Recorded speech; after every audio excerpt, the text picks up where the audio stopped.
Let's begin with a basic explanation of the class trial. So, your votes will determine the results. If you can figure out who done it, then only they will receive punishment. But if you pick the wrong one, then I'll punish everyone besides the blackened, and the one that deceived everyone else will graduate. Now then, to begin with... We already know who did it!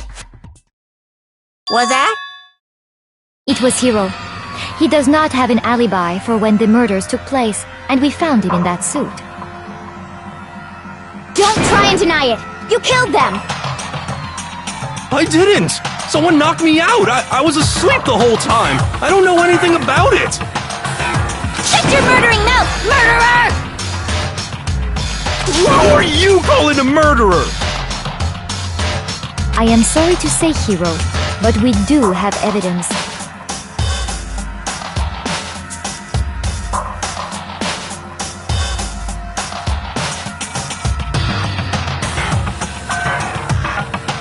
Blueprint for the suit. Parts we assume were used to build it. And all of it was found in your room. You have to admit, the evidence is quite compelling. It points to you as having created the suit and wearing it while committing crime after crime. How many times do I have to tell you? I don't know, I don't know!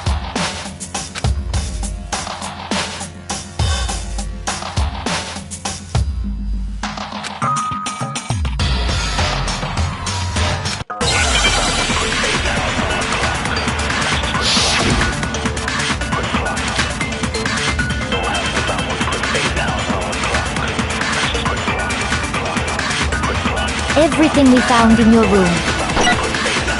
The blueprints, the suit parts, they are all proof enough that you are the culprit. I don't know anything about that stuff! It's not true, it's a conspiracy! Hiro, why? Why did you kill them? No! Just hold on a second!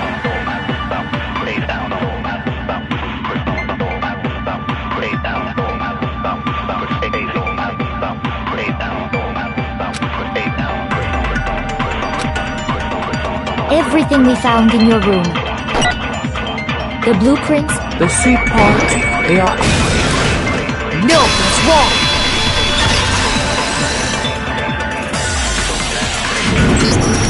Are we sure Hiro really made those blueprints? What do you mean? Well, take a look at this. It's the note that Hiro wrote, asking everyone to meet up after Alter Ego disappeared. The handwriting's obviously different, wouldn't you say? When you compare it to the blueprints. There's no way you could think the same person made both of them. Unless that person made it a point to disguise their handwriting. No, the differences are bigger than that, I think. Come on! I'm not smart enough to think of trying to change my handwriting anyway. So Makoto, are you saying you don't think Hiro's the culprit? And he is not the only one. I think Hiro is innocent as well. Then who was in that Robo-Justice suit? Is it like Hiro said? Was there really someone running around in a second suit? The suspicious individual hidden within the suit. Go ahead, Makoto. Tell them who it was.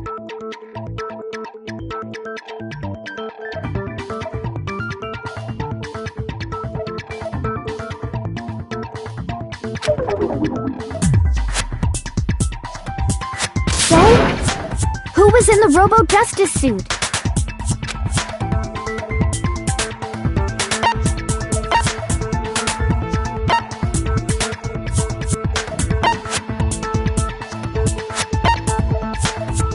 I got it! Other than Hiro, I can't think of anyone else it could have been.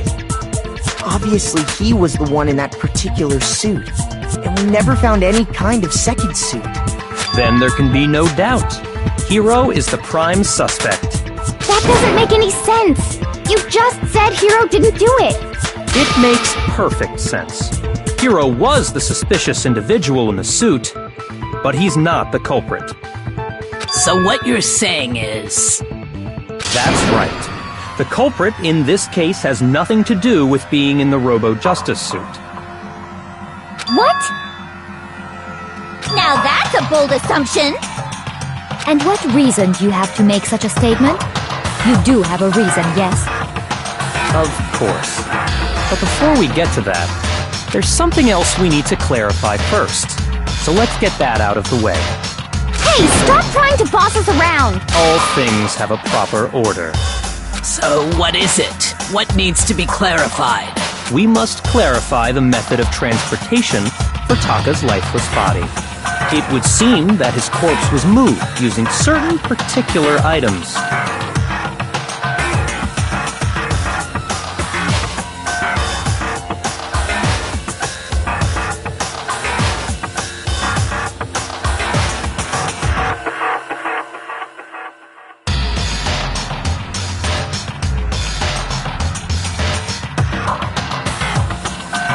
Makoto, can you tell us what they were?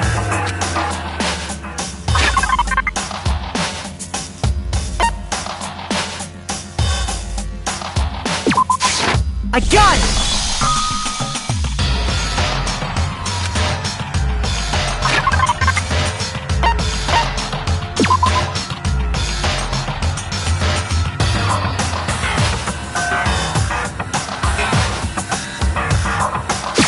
I got it! They were a dolly and a tarp, right?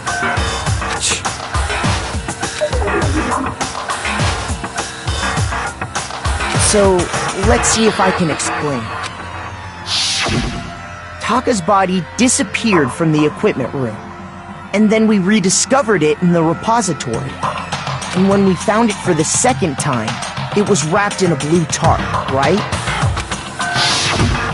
It was the same tarp that, up until then, was stored in the equipment room. So the killer must have seen it there, and decided to use it when they moved Taka's body. That way, they wouldn't leave any bloodstains while they were moving it. Okay, that explains the tarp. And the dolly? Same thing. I'm sure the dolly was in the equipment room when we first found Taka's body there.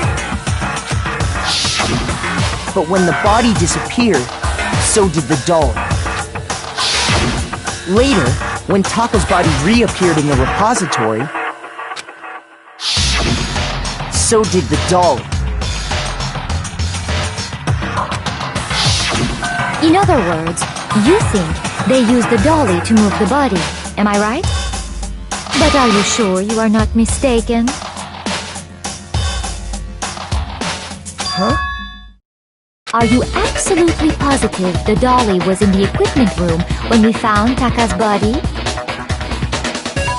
That dolly was made specifically for moving large objects between the repository and the art room. It would be very strange indeed to discover it had made its way to the equipment room. Is it not possible that it was in the repository all along, and you simply didn't realize it? She's raised an objection. How do you respond?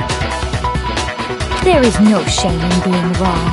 Nobody expects much from you anyway. We have all accepted the fact that you rarely understand what is going on around you.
I cannot agree.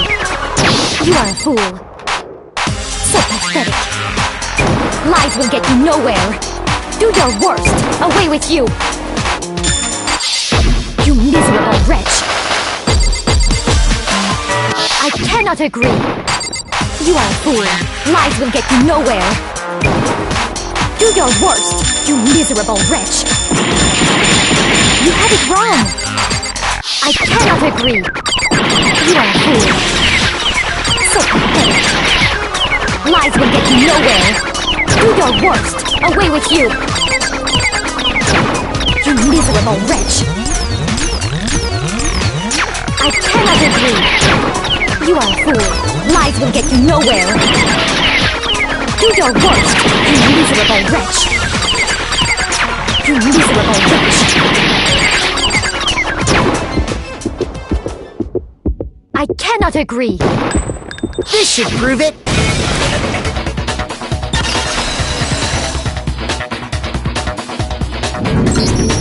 If you're asking for proof that the dolly moved, I have it right here. When I found the dolly in the repository, one of the wheels had a blood stain on it.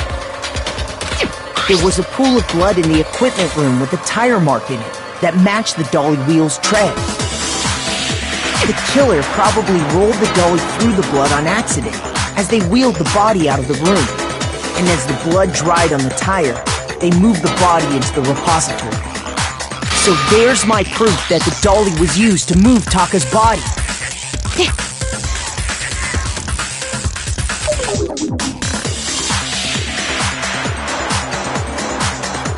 Well, anyway, that was just something we had to get out of the way. Let's get back to the main subject. Yeah, the subject of how Robo-Justice didn't do it. Because if it's not a killer robot, then what kind of robot is it? I'm not sure that really matters. I'd be happy to explain why the occupant of the suit couldn't possibly be the killer. If you look back on how the body was transported, it will become immediately obvious.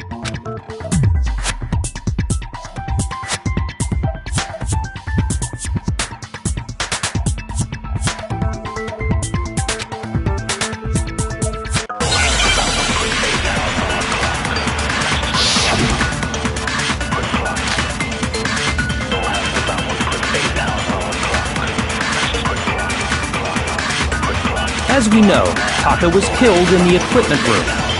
And from there, the body was moved to the repository, correct? Yeah, the culprit wrapped the body in the tarp, then loaded it onto the dolly and wheeled it off, right? Now, keep in mind that the dolly doesn't have a handle. Well, yeah, but even without a handle, all you'd have to do is bend over. Then you could push the dolly no problem. So the killer just crouched down and carted the body off to the repository. If you accept everything we just said, then you must realize that whoever was in the suit couldn't possibly be the culprit. Sorry, I don't think I realize anything.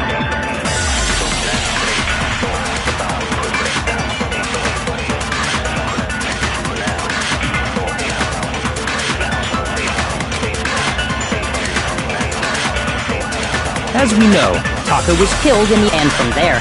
Yeah, then loaded it on. Now, keep in mind. Well, yeah, but even without a handle, all you'd have to do is bend over.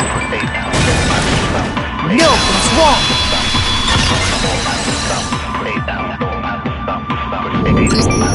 You're absolutely right that you could push a dolly without a handle if you stoop down low. But if you were wearing that suit, do you think you could actually get into a position like that? What do you mean? Think back to what you said when we were all checking out the suit together, remember?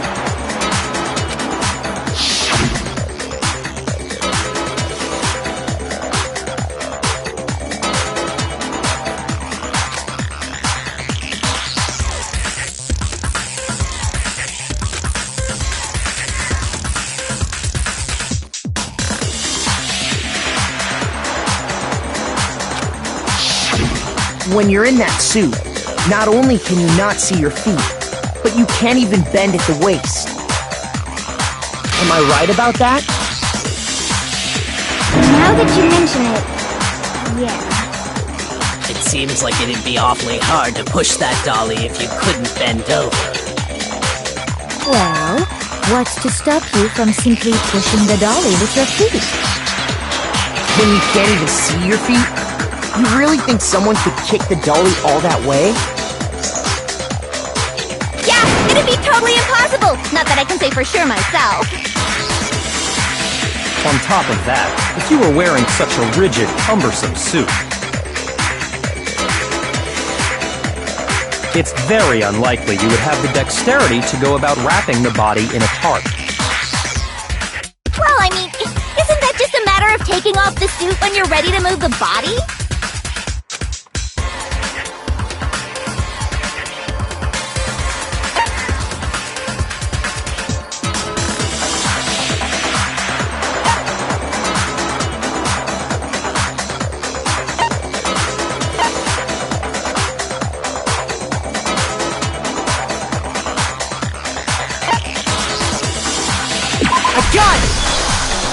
I don't think taking off the suit was an option. If you remember...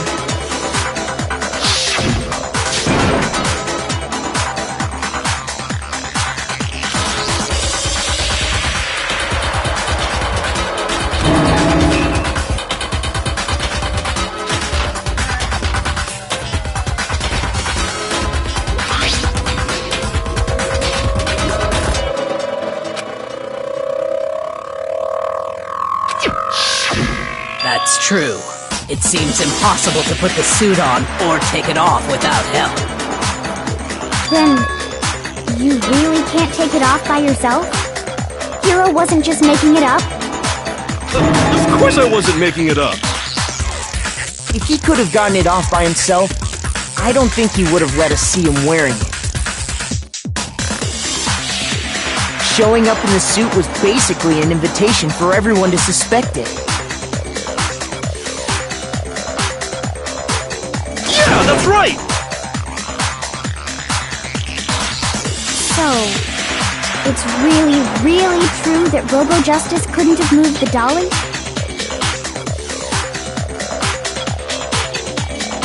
To be clear, whoever did move the body, it couldn't have been Hiro in the robot suit, correct? No, wait. Just a second, if you please. Have you forgotten about the picture that I took? You all got a good look at it, did you not? The image of Hifumi being dragged away by Robo-Justice? If whoever was in that suit is not the culprit, how do you explain that? Besides, do you remember what the now deceased Hifumi said?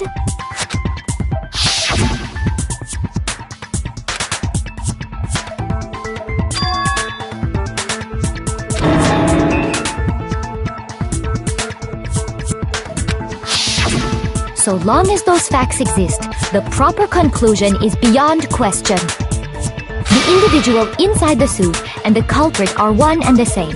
It was Hiro, without a doubt. Yeah, that's gotta be right. Hold on a second! It's still far too early to reach that conclusion. Besides, there's no hurry to decide who did it. Before we rush to a verdict, shouldn't we explore every single possibility? Instead of seizing on one viewpoint, the truth is uncovered by analyzing things from every angle. Perhaps, but where do we go from here? Let's review this series of unfortunate events from the beginning. Maybe we'll uncover something new. What a pain in the ass! I don't disagree, but our lives are on the line. If this is what it takes, we have to do it.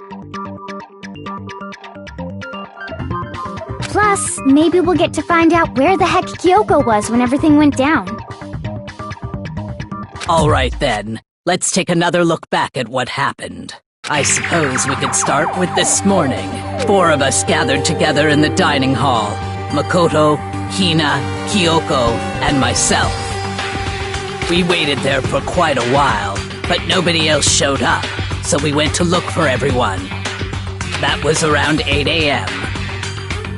And as soon as we split up, Kyoko went missing. Soon after that, Hina found Celeste in the rec room and quickly came to get Makoto and me. It seems I was unconscious for about an hour after I was attacked by my mystery assailant. I know it was an hour because I remember being attacked a little after 7. That was when we saw Celeste's picture and discovered that her assailant had been wearing a strange costume. As it turns out, it was Robo-Justice. It also soon became clear that this same Robo-Justice had abducted Hifumi. We were soon joined in our search by Byakuya and Toko, and then went on to find Hifumi in the library. He was injured, so we took him to the nurse's office and resumed our search for the suspect. But not long after leaving the nurse's office...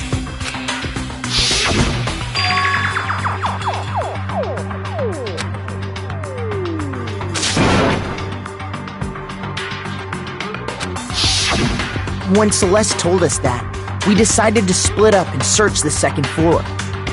And soon after that, I saw someone moving around on the 3rd floor, and I yelled out to everyone as soon as I did.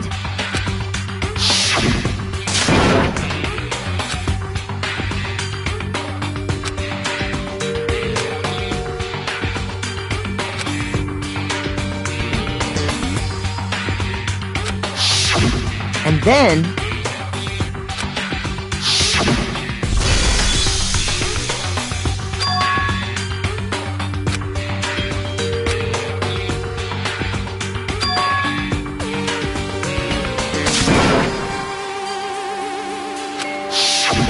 At that point, we decided to divide up into two groups. Celeste, Hina, and I went back to the nurse's office, while Sakura, Byakuya, and Toko chased after the suspect. When we got back to the nurse's office, we found Hifumi, dead. And that's when we heard the body discovery announcement. I left Celeste and Hina there and headed back to the third floor to let the others know what had happened.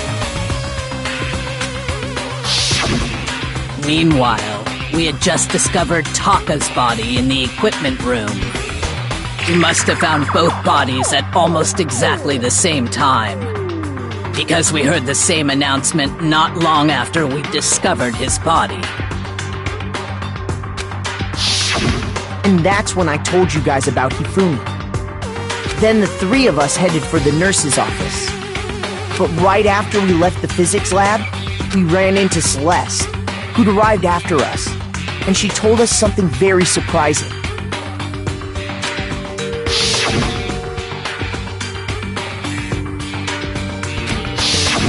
We rushed back to the nurse's office and saw that she was right.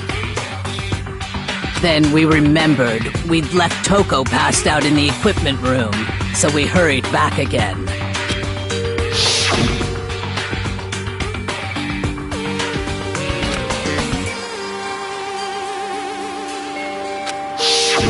But when we got there, we discovered that now Taka's body had also gone missing.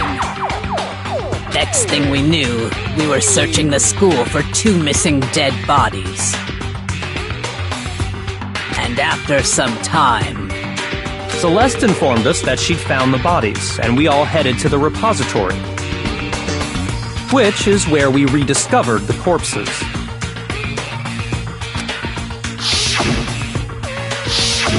I think that about covers it. I see. The whole thing sounds exceptionally complicated. It certainly seems to me that these are not a simple series of connected events. Okay, well, if that's true, then what? Rather than a single series of events, I think we have to consider each murder a separate situation. And from there, we can uncover the contradictions surrounding all of them. Now then, let's get started, beginning with what happened to Taka.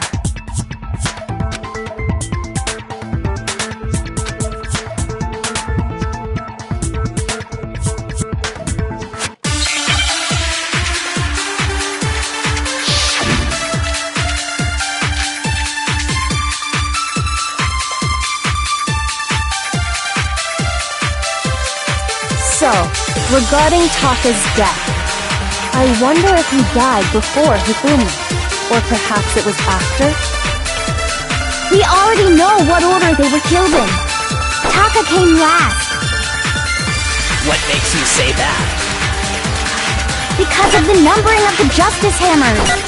It's true that Hifumi was killed with Justice Hammer 3, while Taka's death came from a swing of Justice Hammer 4. See? So it's obvious Taka came after.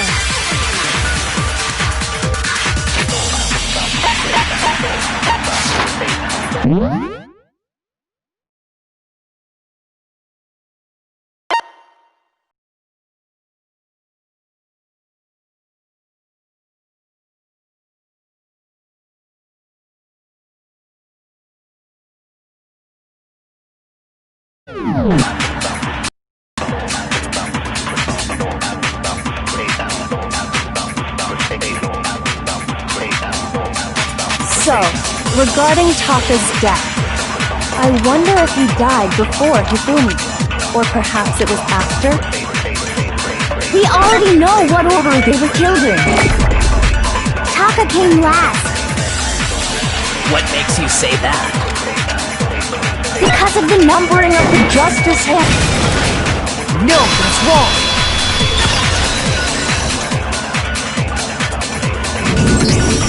Hold on. There's no reason to assume that the hammers were used in the same order as their numbers. If anything, that's just another way the killer tried to disguise their actions. So you're saying the culprit wanted us to think the hammers were used in order, but in reality, Taka was killed before Hifumi? Okay then, let's see the proof.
I refuse to give up yet!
Now I understand! I've got it! Papa's wristwatch! See? Look! It broke with the hands pointing just past 6 o'clock. It must have gotten broken when he was attacked by the killer. Because as of last night,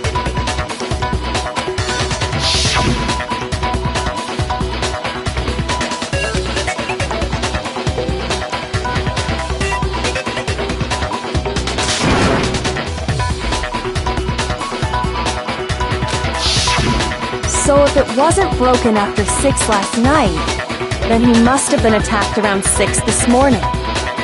And that would be his official time of death. But if that's true, then he was killed well before Hifumi. And before Celeste was attacked this morning, which happened around 7. That's right. Taka was killed before any of the other incidents took place. That simple fact slipped past all of us. We made the wrong assumption about the order of events, all because of those justice hammers. That's exactly why the culprit wrote the numbers on each hammer and had them increase in size. That way, when we saw how they were used in each incident, we'd easily make that wrong assumption. Now, if Taka was killed around 6, then everyone's alibis for his murder go out the window. Because when he was killed, we hadn't met up in the dining hall yet. That may be true in the case of Taka's murder, but all of our alibis still hold true for Hifumi's death. That's right. With him, at least, we're all safe.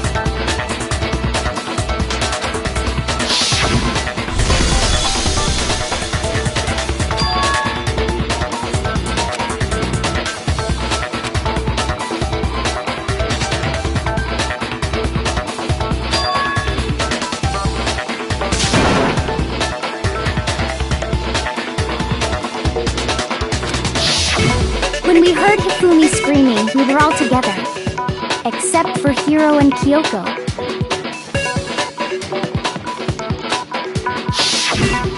Then we all ran down to the nurse's office, and that's where we found his body. That's totally true. We're all in the clear. Oh, I know! They must have recorded him screaming on a tape or something, then played it later on! If that's true, where's the tape? I don't know.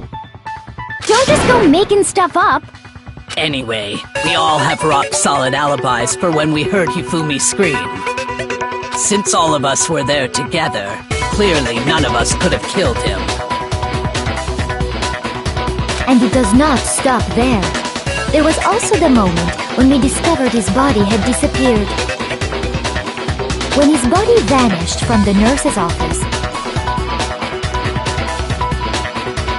Hina and I were in the bathroom together, while everyone else was in the equipment room, correct? And then there's the disappearance of Taka's body from the equipment room. At that time, we were all gathered together in the nurse's office because of Hifumi going missing. Well, don't forget, I was passed out in the equipment room the whole time.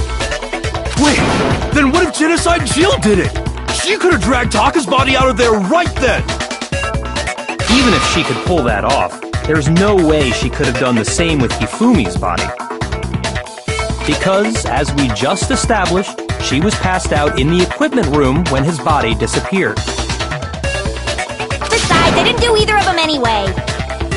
In other words, it is impossible that any of us could have killed Hifumi or moved either of their bodies. On the other hand, Hiro and Kyoko had disappeared, so they most certainly could have done those things. So what now, Kyoko? For now, we can't get fixated on who did it, or we'll just keep going around in circles. So instead of who, I propose we start talking about how. In particular, I think we need to figure out how Hifumi's body got moved. That's true. We searched everywhere, but we couldn't figure out how to explain his body disappearing. And according to what Celeste said,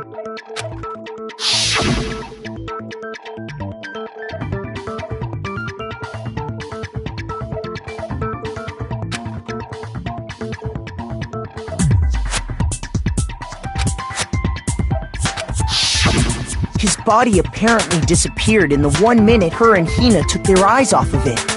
But to carry that much weight from the first floor up to the third in that short amount of time?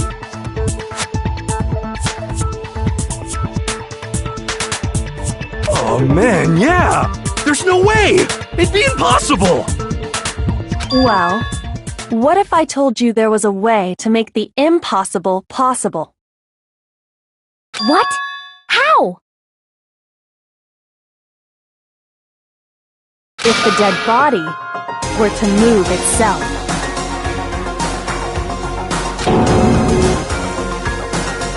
The dead body moved on its own? No! Not another... goat! I don't think it has anything to do with the occult. I think what she's implying is... we thought Hifumi was dead, but perhaps in reality he was still alive. He was alive? Are you saying Hifumi wasn't carried out of the nurse's office, but simply walked out on his own? But I mean, we found his body. He was dead. Perhaps he was simply playing dead. That it isn't possible.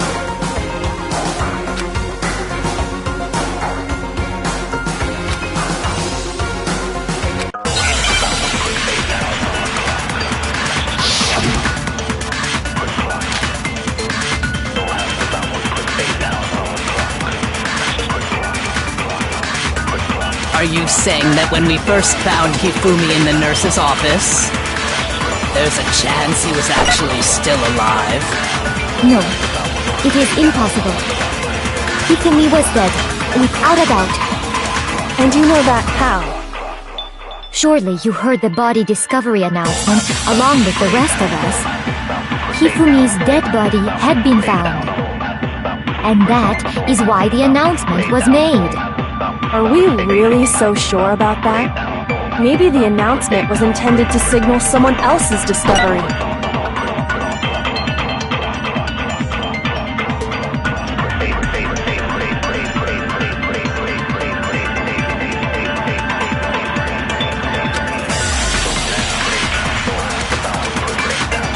Are you saying that when we first found him, there's a chance he was that? No.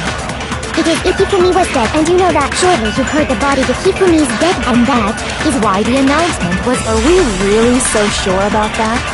Maybe the announcement was intended to signal someone else's discovery.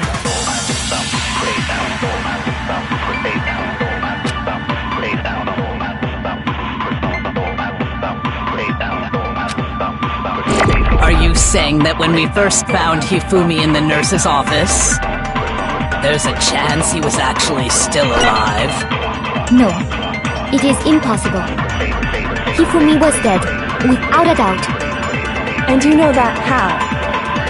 Surely you heard the body discovery announcement along with the rest of us. Hifumi's dead body had been found.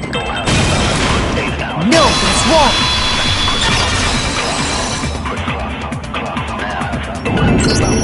Was the body discovery announcement that was made really intended for Hifumi?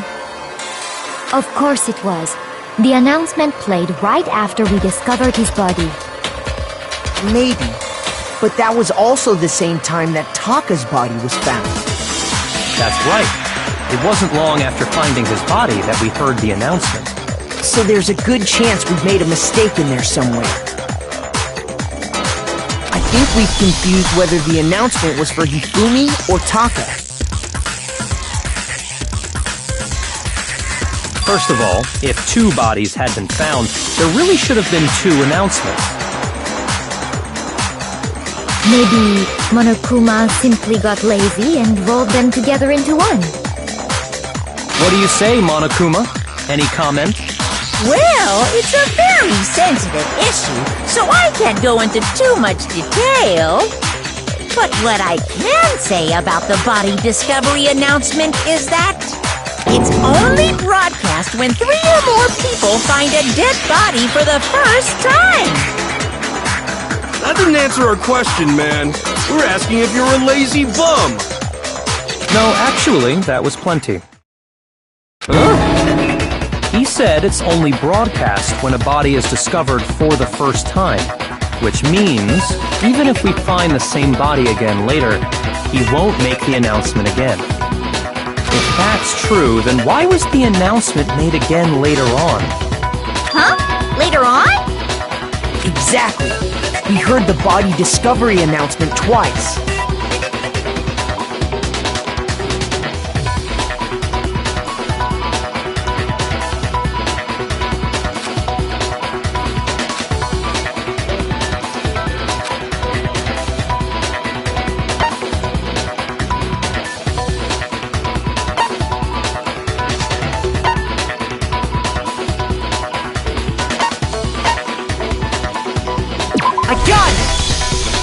We heard it a second time in the repository, when we rediscovered the 2 bodies.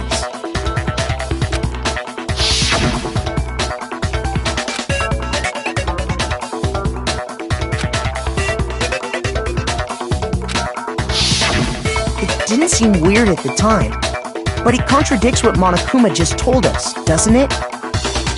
Exactly. If we were actually rediscovering both bodies, the announcement shouldn't have played. And in reality, when the 2 dead bodies were rediscovered, one of them was actually being discovered for the first time. So, when we found Hifumi the first time in the nurse's office, he wasn't actually dead yet. Meaning, he wasn't actually found dead until we came upon him in the repository.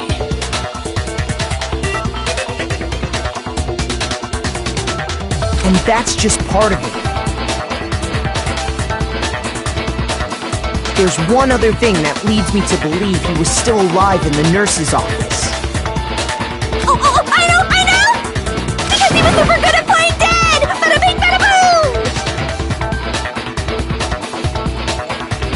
That is the worst logic I have ever heard. But honestly, I do not think there's anything that can prove he was still alive.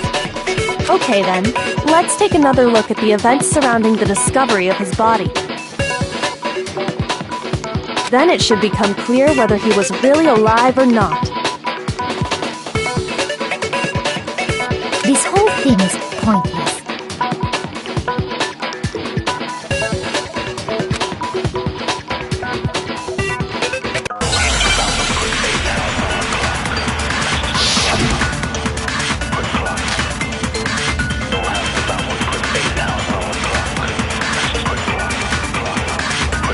Well, here's one thing we do know. The first time we found Hifumi's body was in the nurse's office. And then, while me and Celeste were in the bathroom, his body disappeared. And the next time we saw his body, it was in the repository. But when you compare his body before being moved and his body after being moved, other than the change in how it was positioned, there was no notable difference. Then, was he really still alive? Of course not. It is impossible. This is ridiculous.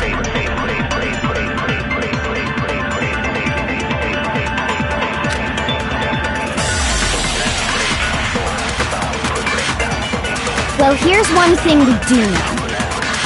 The first time we found Hifumi's body was in the nurse, and then his body disappeared. And the next time we saw his body, it was in the But when you compare his body before being moved and his body other than the change in how it was positioned, there was no notable difference.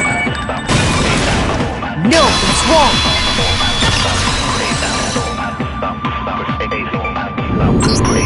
In fact, there was one clear difference between Hifumi in the nurse's office and the repository. His glasses. That fact alone proves that he was only playing dead in the beginning. Perhaps you'd like to fill the rest of us in? When we found Hifumi in the nurse's office, his glasses were covered with blood. But when we found him again later in the repository, they were spotless.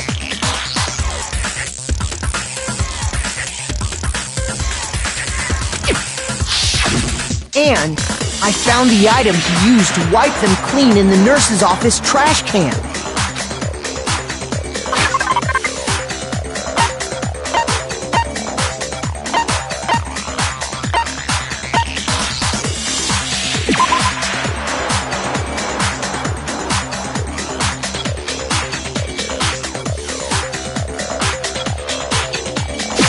I got it! It was a glasses cleaning cloth featuring a certain cartoon mascot. One look at the bloodstain on the cloth should make things clear. This piece of cloth was used to wipe Hifumi's glasses clean. And the mascot on the cloth is the same one that's on the digital camera, right? And whose digital camera was it? Hifumi's, of course. The character was Princess Piggles. From Demon Angel Pretty Pudgy Princess, I think. I highly doubt anyone but Hifumi would have brought something like this to school.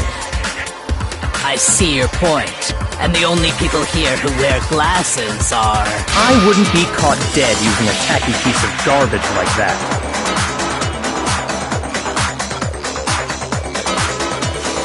A few tissues is all I need to keep my glasses clean. Then there's no question. It belonged to Hifumi. So what you're saying is... what exactly?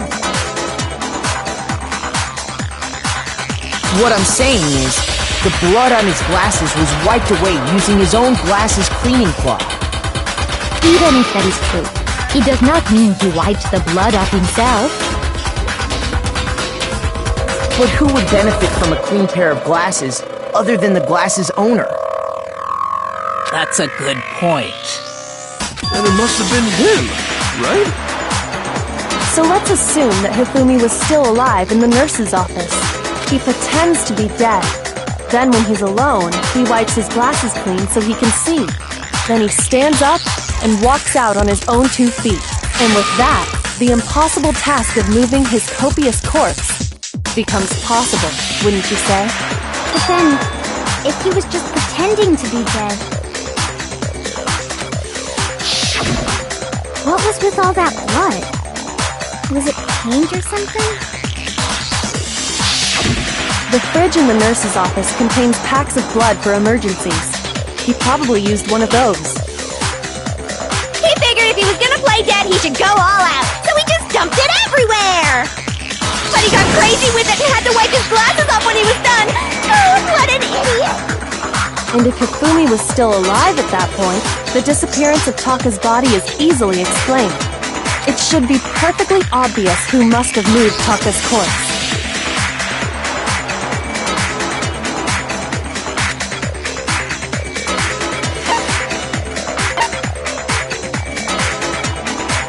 I got it!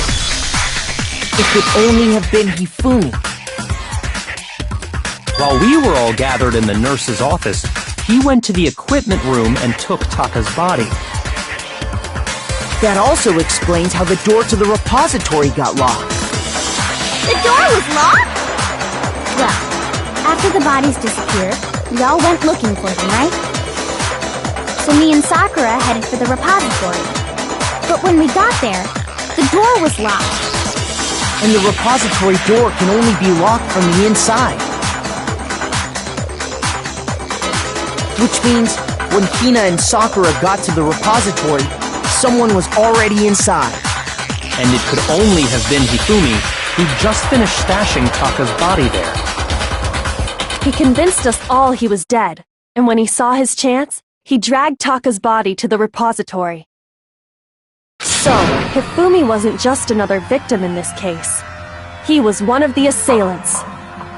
But that means he took part in the murders.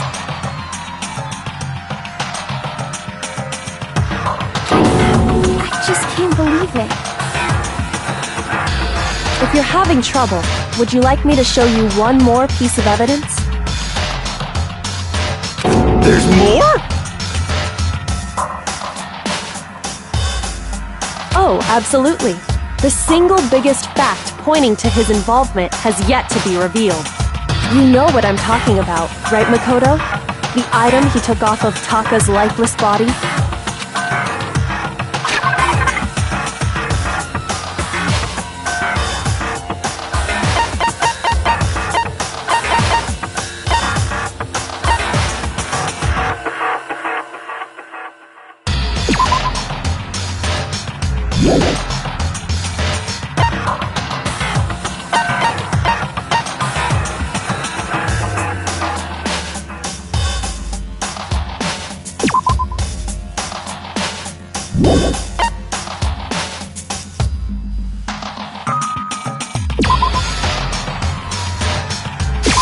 I got it! You're talking about the note Hifumi had hidden away, aren't you? Hidden note? That's right. We found it stuffed in his pants. What? In his pants? Yes. Okay, well, forget about the pants for now. Take a look at what the note says.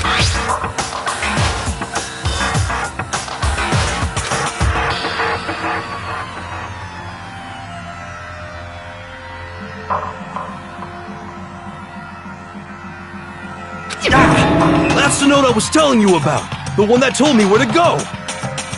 Huh? Wait, this one's a little different. In my note it said, Monokuma can't find out, so don't tell anyone else for now. Let's meet in the rec room at 1 a.m. I see. Then this note isn't the same one Hiro got. It's not the same? In other words, the killer got in touch with another person besides Hiro.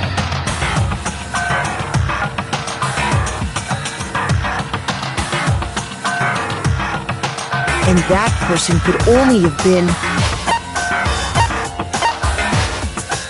I got it! That's right! Taka! The killer used this note to draw out Taka and murder him. Hello? Over here! A Objection! Objection!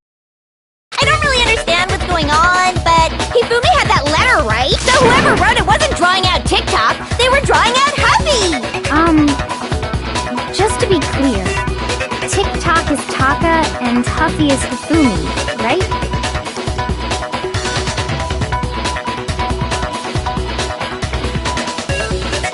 Ugh! Yes! Why must you ruin it every time?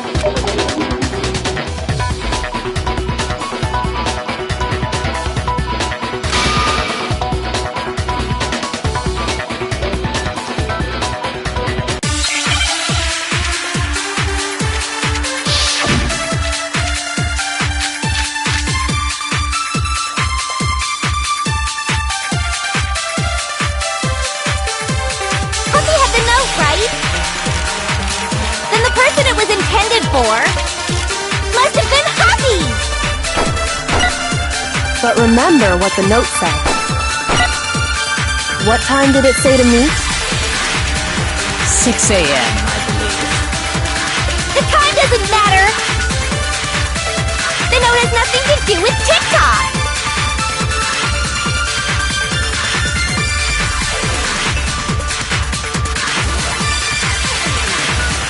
Huffy had the note, right? Then the person it was intended for must have been Huffy! But remember what the note said. What time did it say to meet? 6 a.m., I believe. The time doesn't matter! The note has nothing to do with TikTok! No, that's wrong!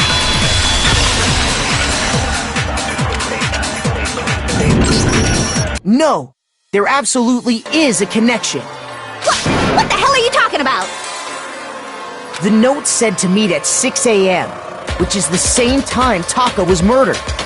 We've already proven that using his wristwatch. But there's more.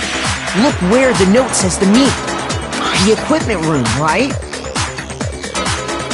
Which is where Taka was killed. I see. So, Taka was murdered at both the time and place written in the note.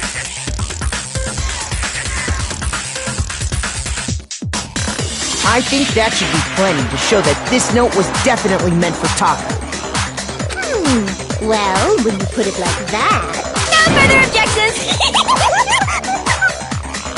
Then someone used that note to trick Taka. Just the same as me. The culprit really is a cold-blooded monster. Telling people they found a way out. But if they gave the note to Taka, what was Hifumi doing with it? Stuffed down his pants, no less!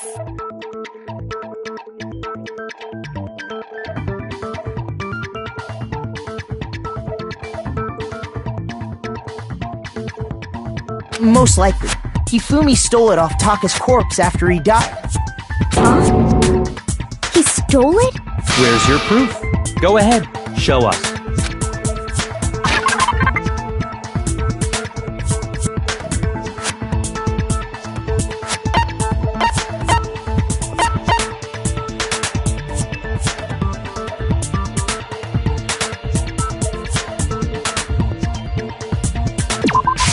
I got it! When I searched Taka's body, I saw that his lifeless hand was gripping a small scrap of paper. If I'm right about this, the sheet of paper this piece came from is... I knew it! It fits perfectly with the note we found hidden on Hifumi. Then Taka's scrap and Hifumi's note. Yup, they're from the same piece of paper. Hifumi had the note meant for Taka, while Taka's corpse still grasped a small piece of that note. There's only one way to explain it. Taka died clutching the note.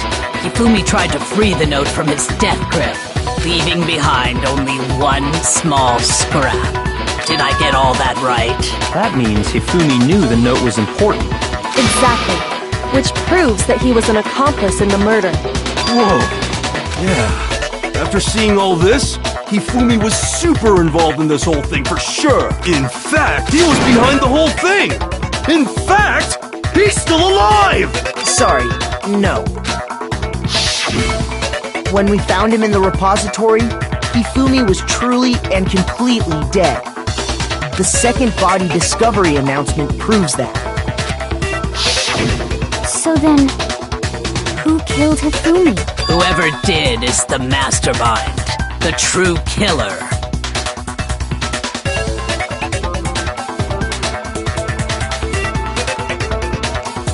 He was killed in the repository, so he must have been killed not long after transporting Taka's body.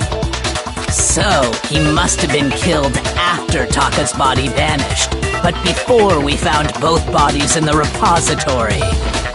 During that time, we'd all split up and were searching for Taka's missing body. In other words, during that time, none of us have alibis. Wait, but me and Sakura were together. Stop trying to steal the spotlight, you stupid walrus! Who are you calling a walrus? Anyway, when they were killed bothers me too. But there's something that's been bothering me even And what might that be? the weapon they used to kill Hifumi. The weapon? Yeah, because I mean, according to the Monokuma file, the way Taka and Hifumi were killed was almost the same, with them having similar fractures and all. But Justice Hammer 3 and 4 were still laying around in the nurse's office and equipment room, right? So if Hifumi was killed in the repository, the culprit would have had to grab one of the hammers, kill Hifumi, then put the hammer back where they found it. But wouldn't that be seriously risky for him? I'm surprised. It seems there's some semblance of a brain knocking around that skull of yours after all. Hell yeah, it's packed in there good and tight. He's right, though. I don't understand it either. The Monokuma file makes it clear that they were killed using similar instruments. But if the hammers were already laying around those other rooms... So the question is, how could the culprit have gotten their hands on either of the hammers? Personally, I haven't a clue. So which hammer was used to attack Celeste? Number 1 or number 2? Those were accounted for in other rooms too.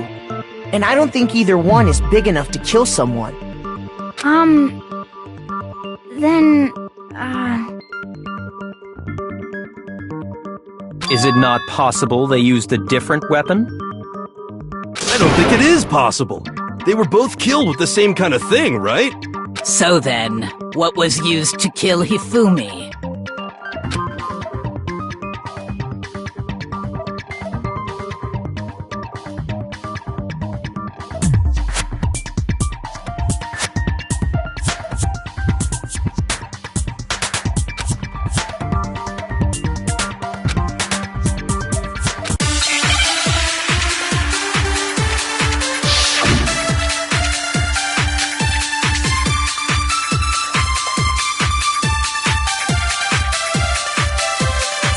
What was used to kill Hifumi? Was it Justice Hammer 3? Maybe Justice Hammer 4? Well, whatever it was, there's one thing we have to figure out. How was the culprit able to move around so freely with the weapon? How did nobody witness them carrying it? sounds like a Justice Hammer 5 is about to make its appearance! Check out murdergear.com/hammertime for more info! Well, one thing seems pretty clear. The murder weapon had to be one of the Justice Hammers! And, that's about it.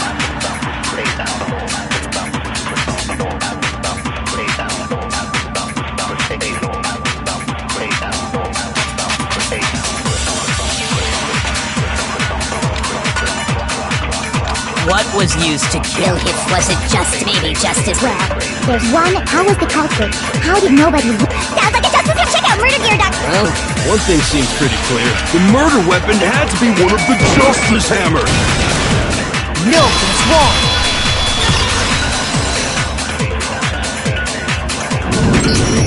The murder weapon wasn't a Justice Hammer at all. No, it was something completely different. But, seriously? A different weapon?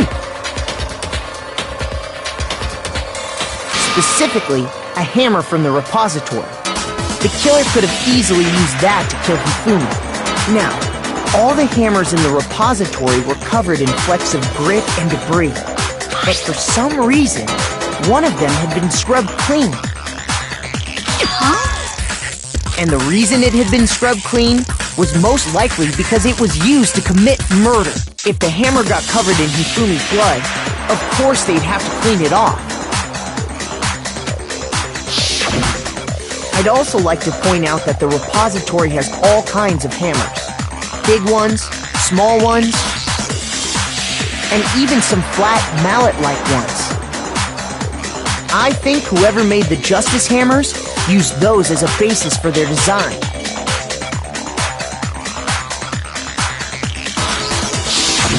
If that's true, that would explain the Monokuma file's note about the wounds being similar.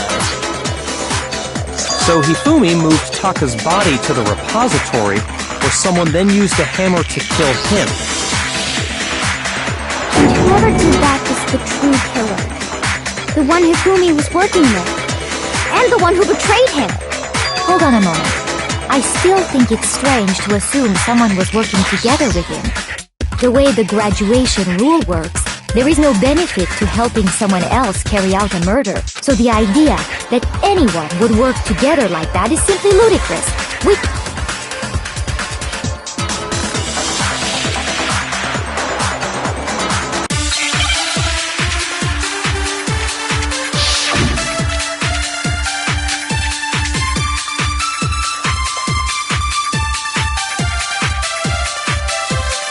Based on the rules that have been laid out for us, even if more than one person is complicit in the murder, only the one who actually carried out the act can graduate and survive.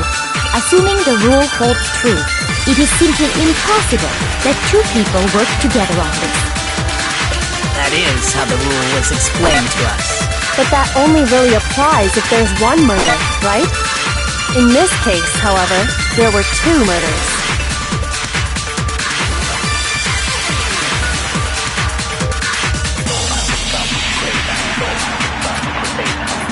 Based on the rules that have been laid out for us, Even if more than one, only the one who actually carried out the act, assuming the rule holds true, it is simply... That is how the rule was explained. But that only really applies if there's one murder, right? In this case, however, there were two murders.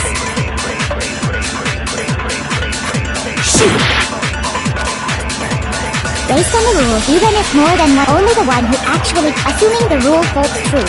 That is how the But that only really applies if there's one murder, right? In this case, however, there were two murders.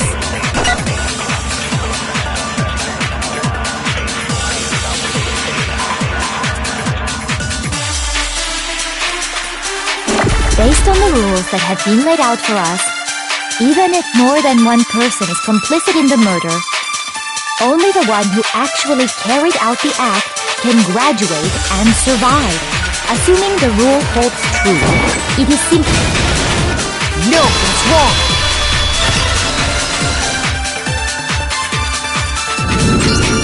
Since there were two murders, it's at least plausible that more than one person was involved. What do you mean?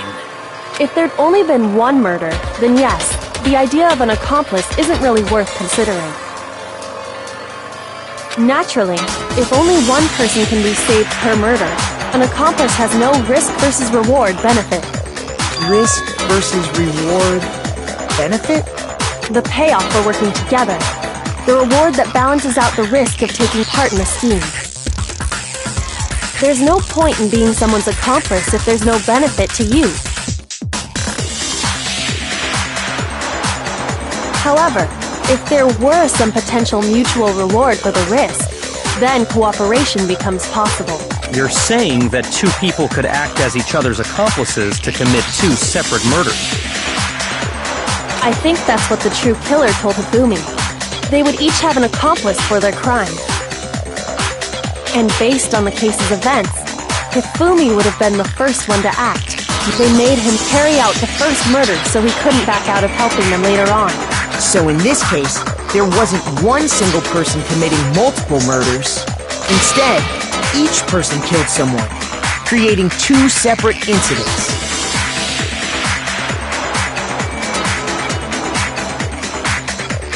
And it only looked like one person because that's how the true killer designed it to look. A single suspicious individual, a similar weapon used in each crime, disappearing bodies. By creating one seamless set of circumstances, they made it look like one person was behind it all. The mastermind picked their target and managed to convince him to go along with their plan. And then, to avoid the no accomplices rule, they simply killed their accomplice. Which, if true, means that betraying Hifumi was part of the plan from the very beginning. That's just awful! How could anyone be so cruel? You think so? I can't help but admire its cunning.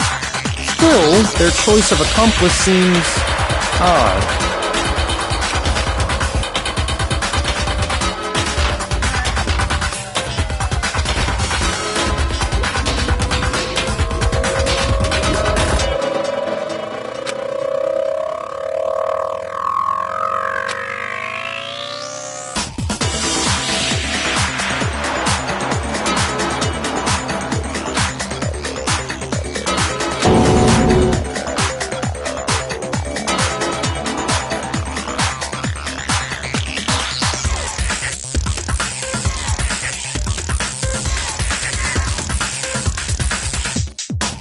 I understand how an accomplice could be involved, but then who was the one pulling Hifumi's strings? That's problem numero uno right now!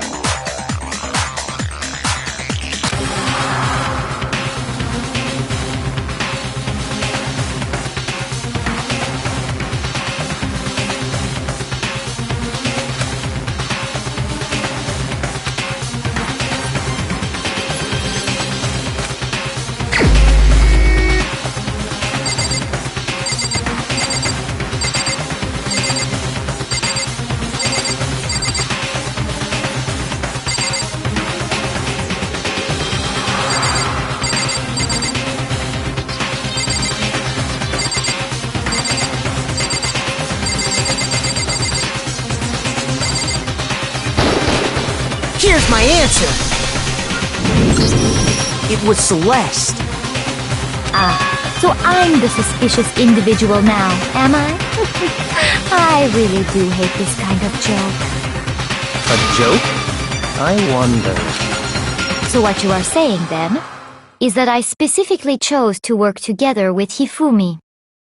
The idea that I would choose to spend any amount of time interacting with him, that I would go within 10 feet of that shit from brains, that lazy, worthless, goddamn idiot!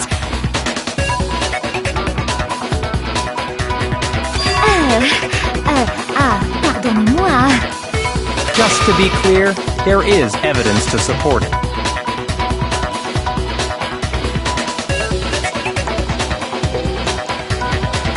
Is that so? It is. Throughout the investigation, there was certain behavior that was common only to the two of you. Considering what we've learned so far, it only further proves that the two of you were working together.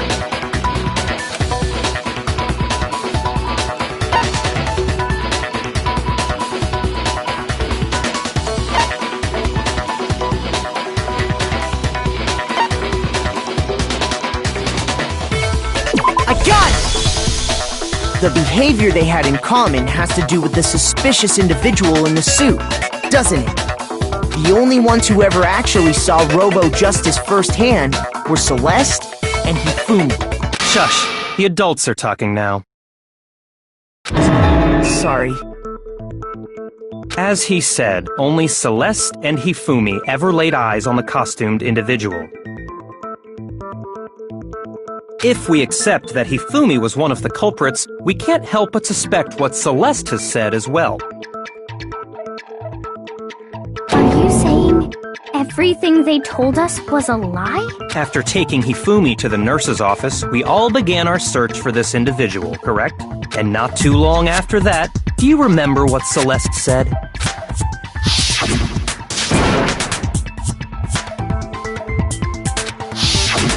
We headed to the second floor specifically because of what she claimed to have seen. Next, to draw us all to the physics lab up on the 3rd floor, She let out a blood-curdling scream. and when we'd all come to see what was wrong, what was it she said?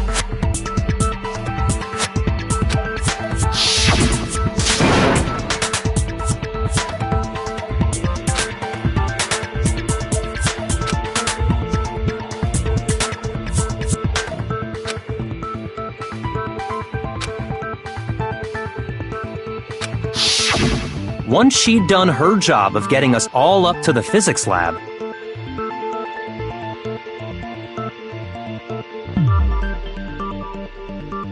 it was time for her partner to get to work.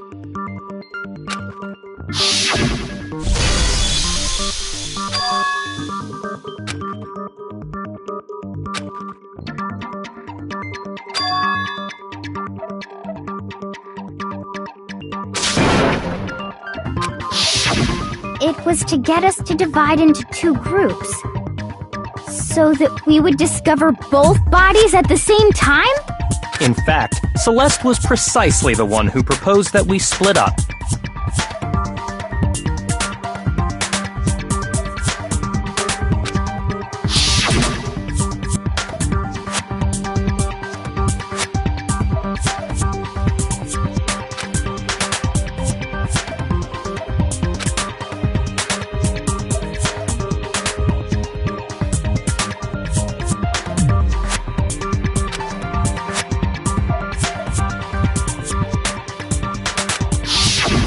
Well, if Celeste and Hifumi were working together, all those chance events suddenly become connected.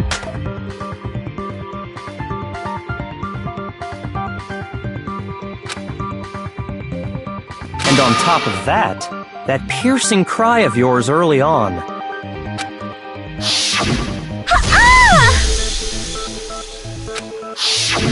That was to signal he wasn't it? It was your way of telling him, we're on the 3rd floor, everything's going according to plan. Why else would you let out a scream that could have carried across the sea? I just realized another strange thing. When we found Hifumi in the nurse's office, who we now know was only pretending to be dead,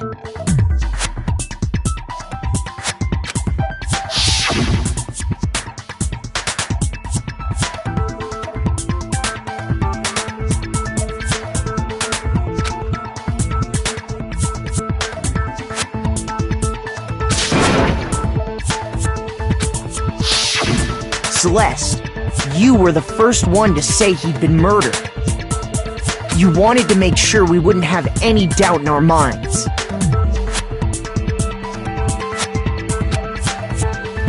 I don't believe it! Everything! The whole thing was one big act! Hina, you were with Celeste when Hifumi's body disappeared, right? Yeah. I was feeling kinda sick, so Celeste took me to the bathroom. Wait! Then that was... She wasn't worried about you. She just saw a chance to help Hifumi sneak out of the nurse's office. Each piece isn't much by itself, but start putting them together and the picture gets very ugly indeed. Wouldn't you agree, Celeste? I have no idea what you mean. Don't bother trying to deny it. You made one fatal mistake. Oh, did I? I didn't even catch it myself when you first said it, but looking back, I can say that that one little slip-up was your undoing. What are you talking about? I'm talking about what you said after Hifumi's body disappeared and we returned to the nurse's office.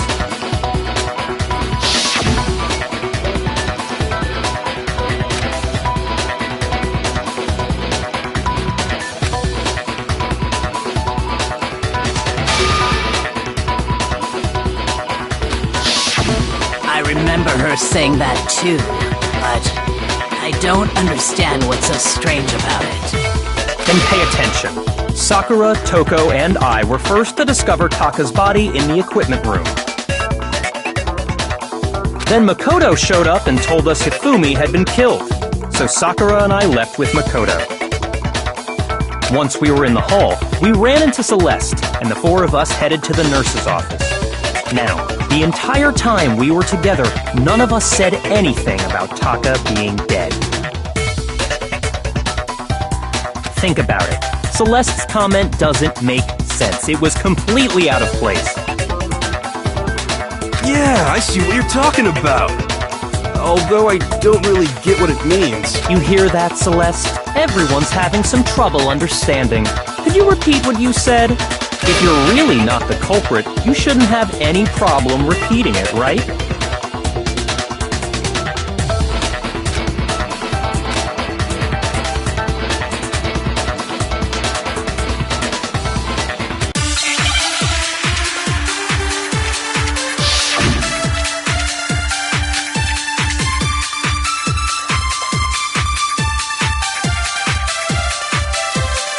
All I said was, they must really be enjoying this. Enjoying the sight of us standing around, frightened and confused. They must be positively elated. We are all going to die here.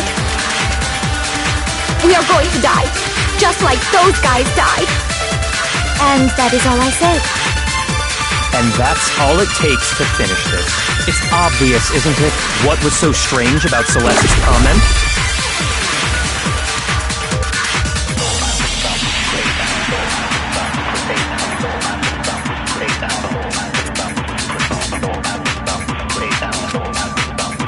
All I said was, they must really be enjoying this. Enjoying the sight of us standing around, frightened and confused. They must be positively elated. We are all going to die here. We are going to die. Just like... No, it's wrong.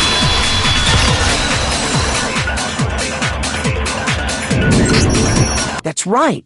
There's no reason Celeste should have said, just like those guys died. When she said that, none of us had told her Taka was dead.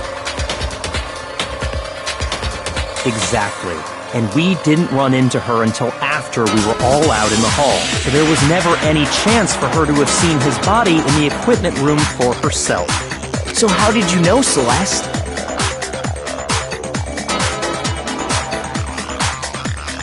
How did you know more than one person had been killed? And how did you know they were both guys? Because Kyoko had also disappeared, right? So she could have been dead too.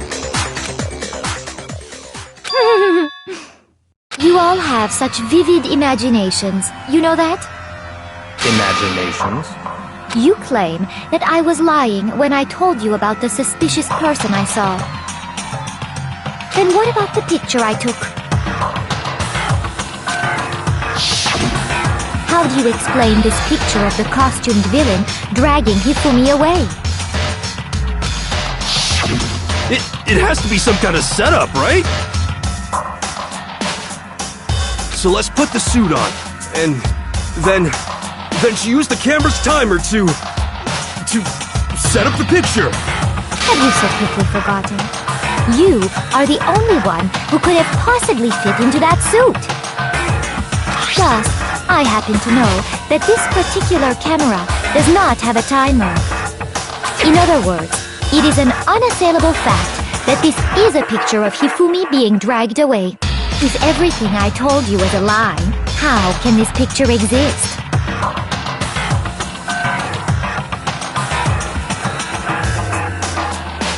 Simple. Are we sure that's really a picture of the suspect dragging Hifumi away?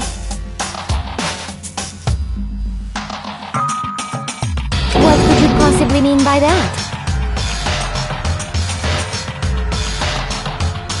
Surely there are other explanations than the one you've offered up.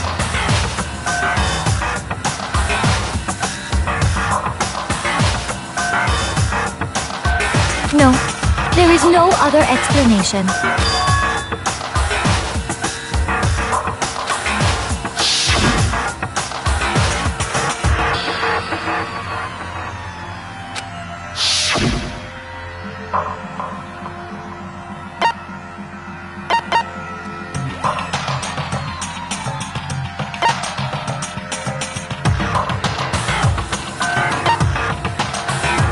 I got it! It's not a picture of the suspect dragging Hifumi away. I would say it's a picture of Hifumi dragging the suspect away. That's certainly within the realm of possibility.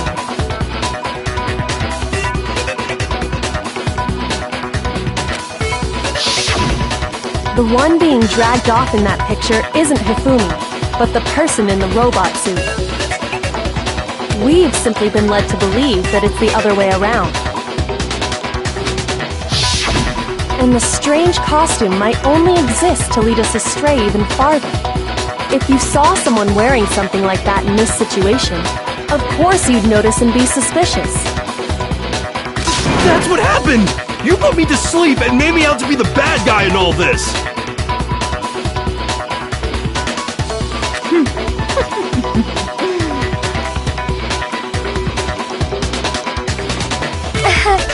Such a thing is utterly impossible.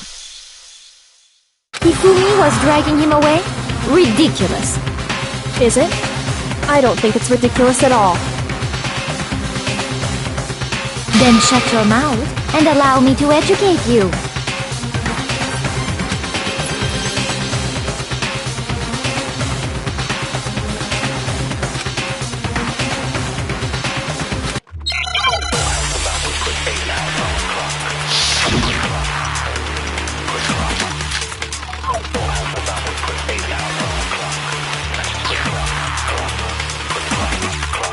Dressed me up in that suit after I passed out. Then you just draped me across Hifumi and had him carry my weight. You tried to make me look like the bad guy. Like I said, ridiculous. As you can see in the picture, the suspect is standing perfectly upright. If the person inside the suit was unconscious, there's no way they could stand up straight like that. Then the fortune-telling idiot is the culprit after all! No way!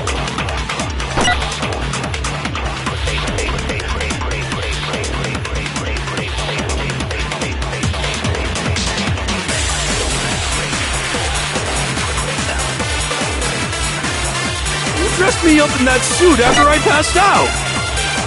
Then you just draped me across Hifumi and had him carry my weight. You tried to make me look like the bad guy. Like I said, ridiculous.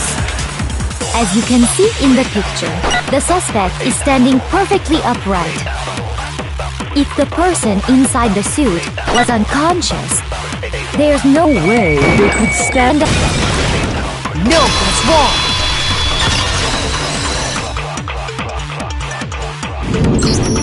No. Even if the person inside the suit were unconscious, they could still stand up like that. Because that Robo-Justice suit had a certain characteristic.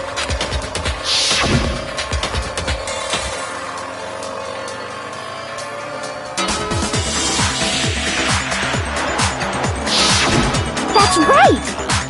They totally made a mistake when they made it, so it couldn't bend at the waist.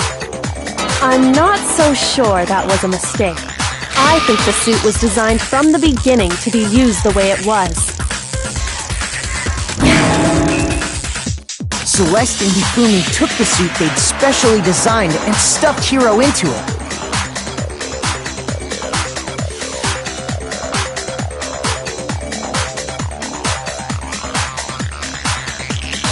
That's how they were able to fake that whole thing.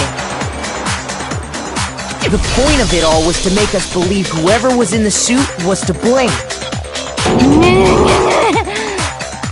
Well then, I suppose this is checkmate.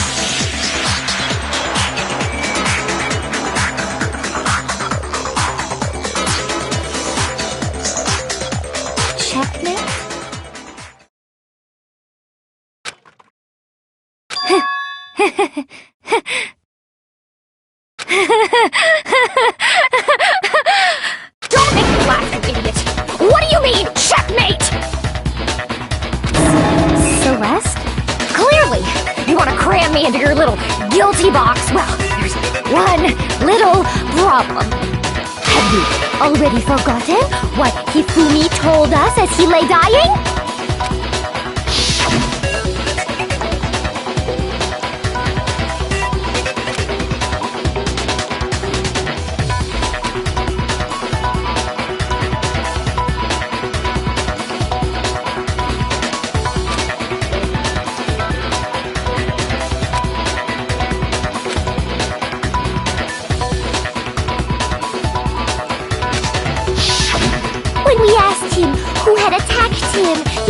answer was quite clear, was it not? He said, and I quote, Yasuhiro. In other words, Yasuhiro Hagakure!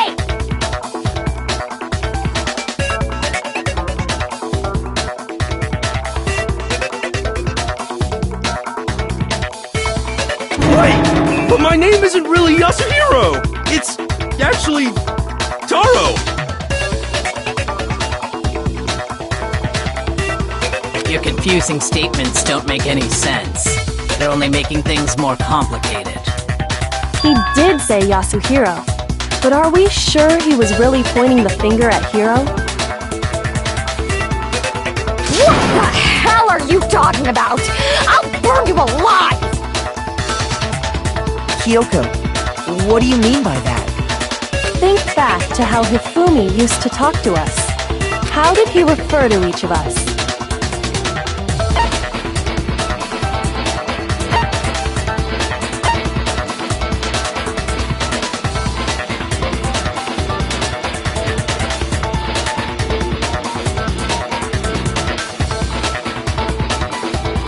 I got it! That's right!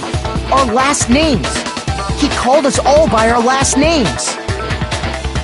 Exactly.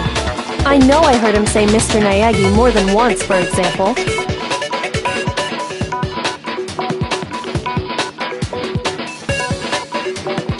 So if Hifumi did mean to say Hiro's name, he would have said his last name, Hagakure.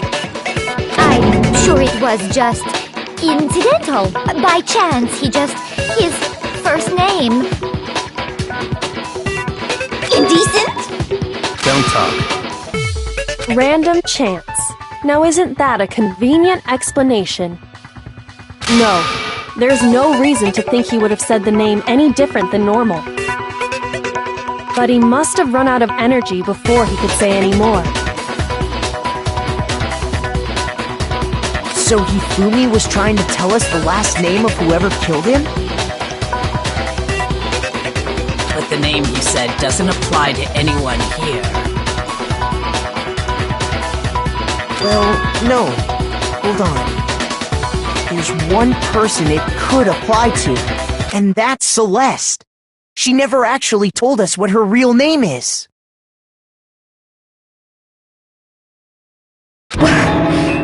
What did you just say? To think you'd take your false accusation so far, I don't know whether to laugh or spit! Come on! Enough with your idiotic blather! Yasuhiro is a loser's name! Do I look like a loser to you? Well, do I? What? I think I've earned the right to be a little on edge. Okay, then fill us in. What's your real name?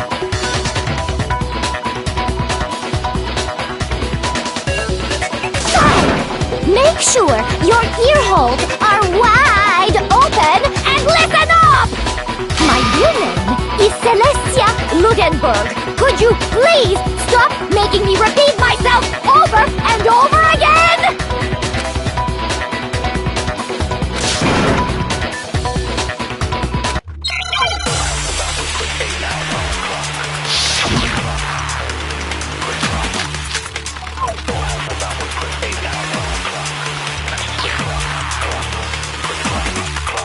Hifumi was trying to tell us something. He wanted us to know the killer's last name, Yasuhiro. If there's one person here who might have that last name, It would have to be you, Celeste. You haven't told anyone what your real name is. How many times do I have to tell you? My name is... Celestia Ludenberg, god damn it! How long do you plan to go on pretending? I'm not pretending. It's the truth. And since you have no way to contradict me, that's the only truth there is! Moron!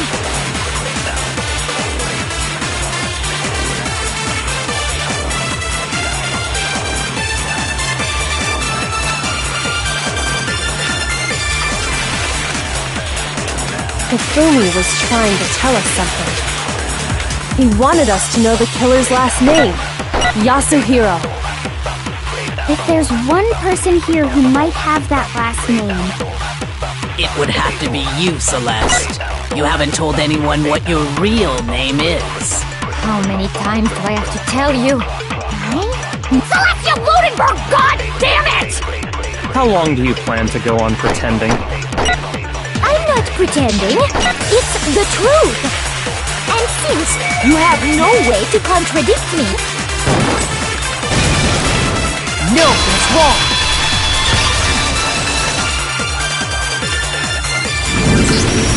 That's it! The handbook! What? Anytime you turn your handbook on, it shows the owner's name when it boots up, right? Monokuma told us all about it before.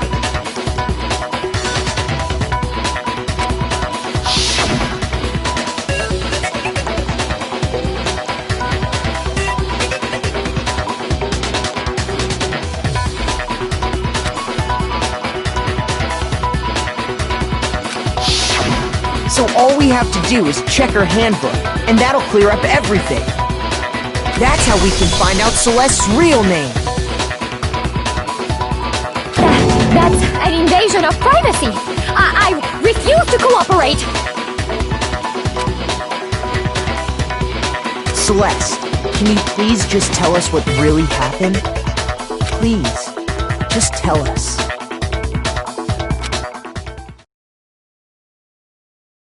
Even when I'm put in check, it's just my nature not to give up. Because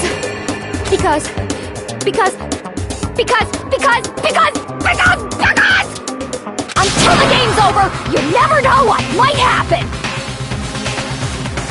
Fine then. Let me settle it. Let me go over the case again, from the beginning, and shed light on all your crimes. And that'll bring everything to an end.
killer is you! Before anything, the killer persuaded someone to help carry out the murder. And that person was... Hifumi. With an accomplice, the killer was able to execute a number of otherwise impossible schemes.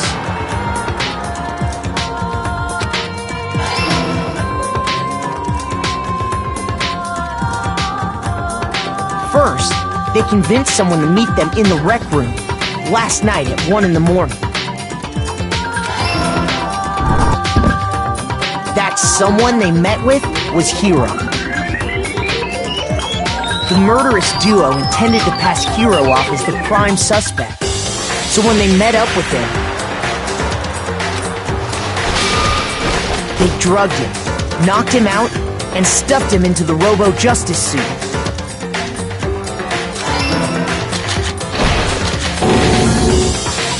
Next, Hifumi positioned himself to make it look like Robo-Justice was attacking him,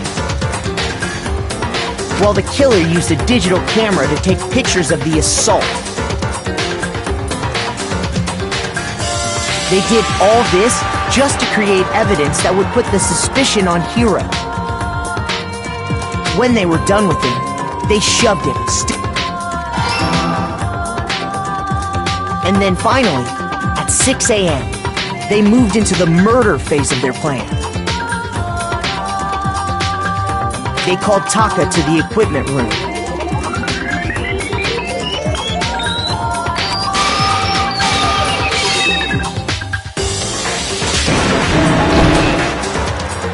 And that's where Hifumi killed him, making it the scene of the first murder.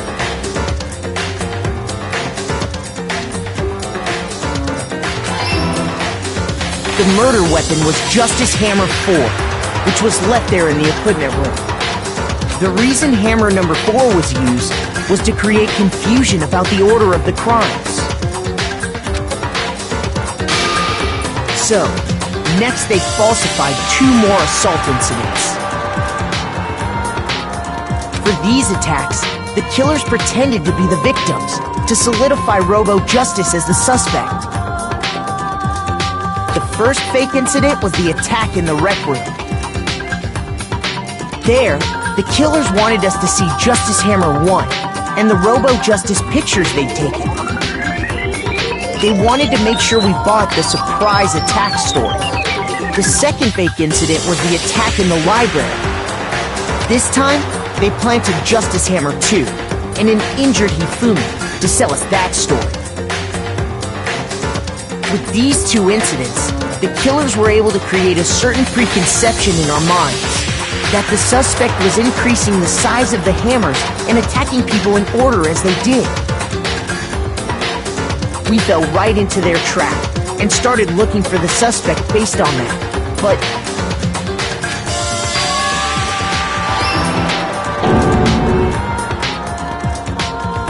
while we did that, we left Hifumi alone in the nurse's office. This was exactly what Hifumi was hoping for.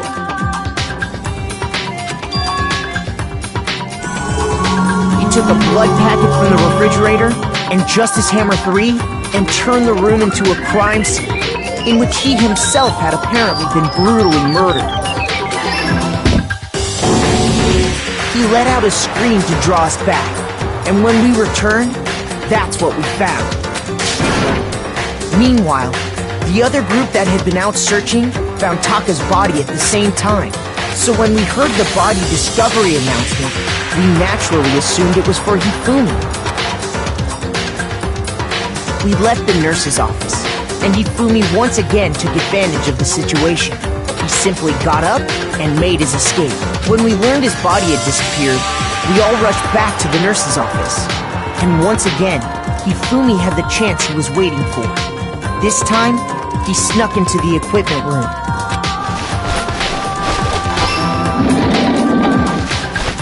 He wrapped Taka's body in a tarp and used the dolly to move it all the way down to the repository. That explains how each of the bodies disappeared. But even Hifumi didn't know what the true killer had in mind for their final act. Their plan all along was to kill Hifumi and get rid of the one person who could betray them. And they did it using an ordinary, everyday hammer from the repository. That should cover everything that happened in this case.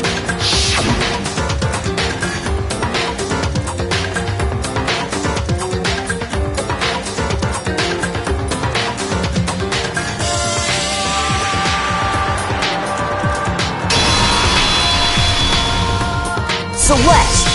Sorry, you lose.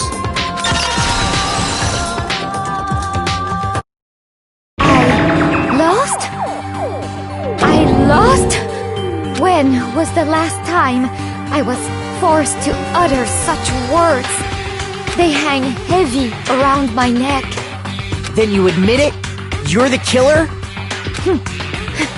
Listen to you, trying to take charge, as if you're my private instructor. I, Celestia Ludenberg. Actually, no. Taiko Yasuhiro is fine. Taiko? So, you finally accepted it. I'm the kind of person, once I've lost, I don't like things to drag on. Interesting.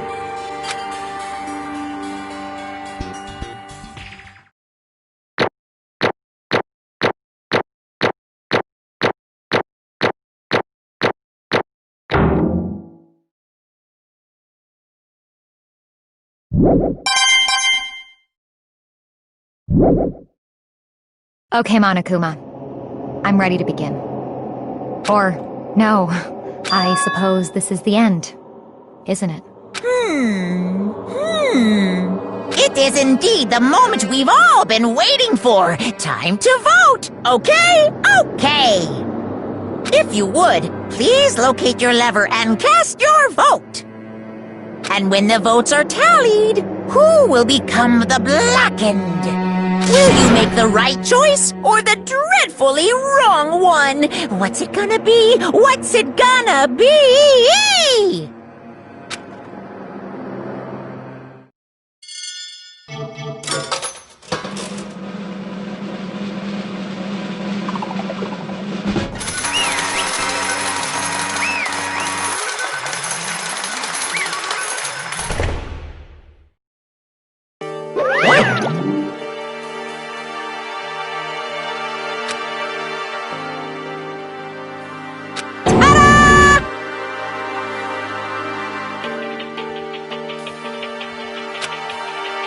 Honestly.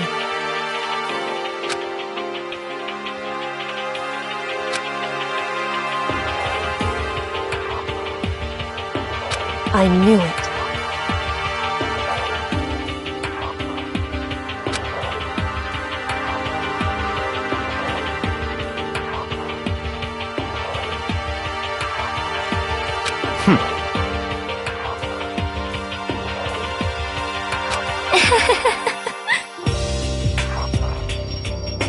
So then...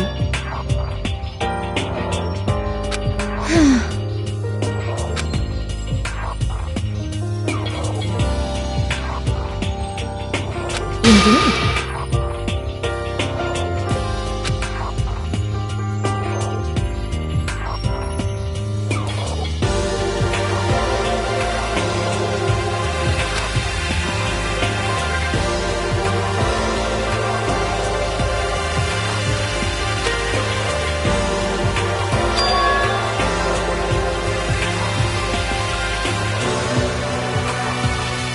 Say what? Just a second.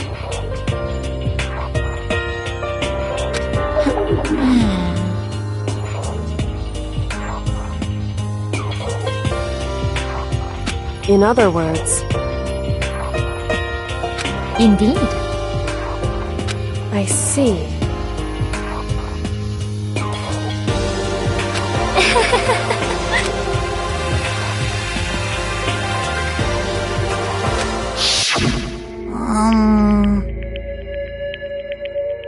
Actually,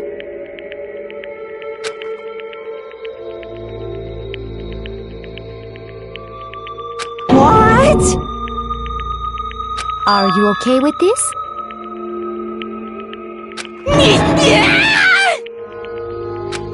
So then...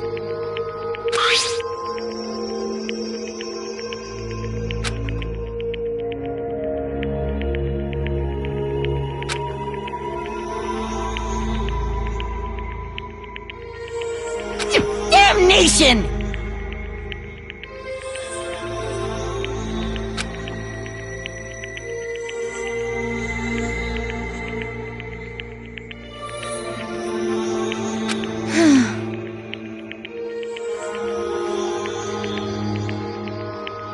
Say what? As for me... Oh. As for me...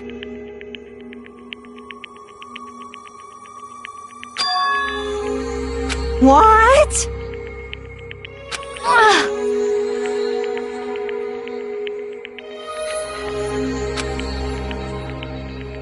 Damnation!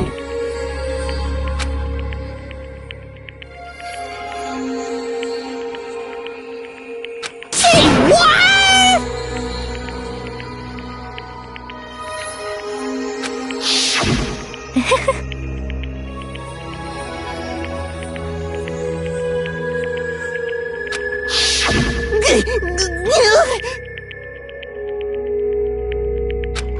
Completely unforgivable!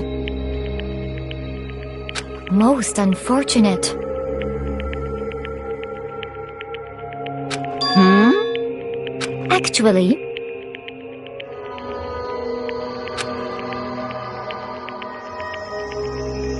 What?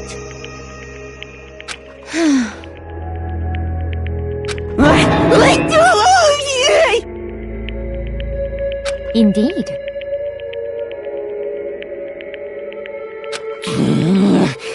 This is unforgivable! Completely unforgivable! Honestly.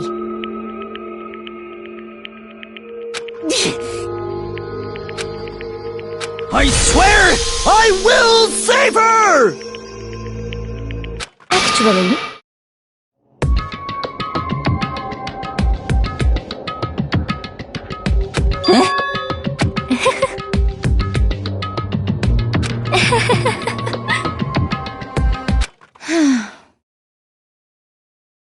Hmm?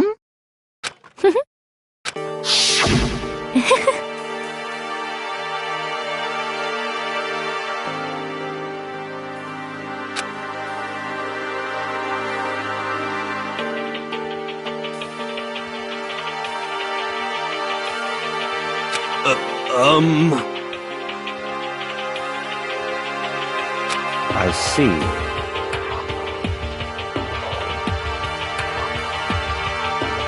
Indeed.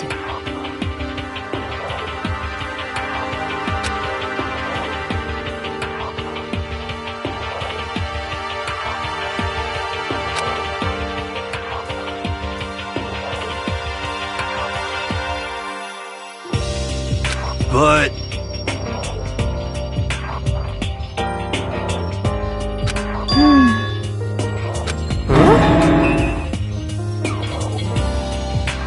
Let's see...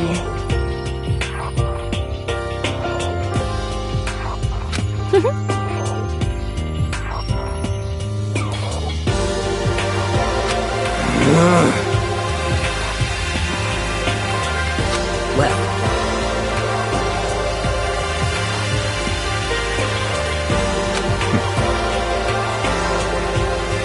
Are you okay with this?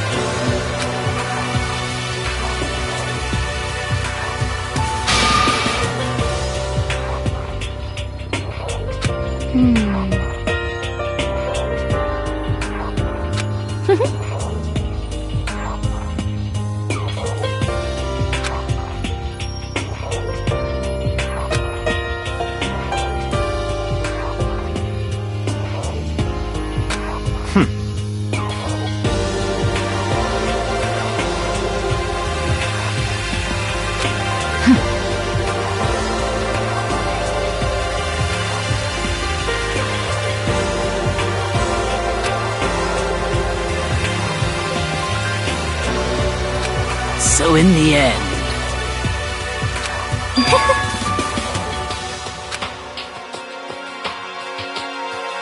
What the heck? Well, Don't be mean! I wonder about that.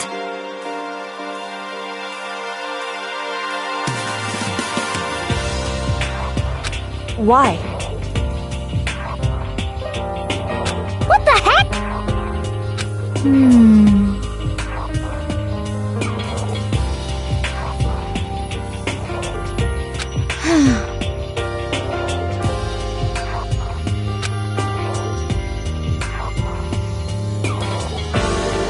But...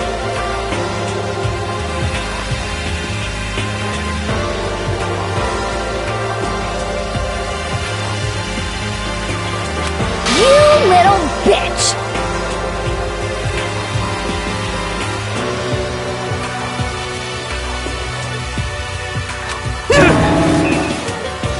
Hey!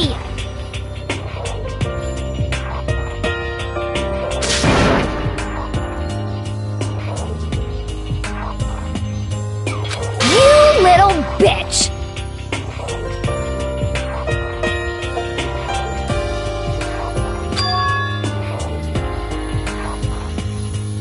This is fine.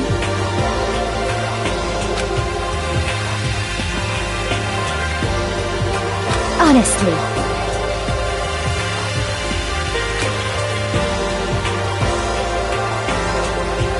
As for me, isn't it wonderful?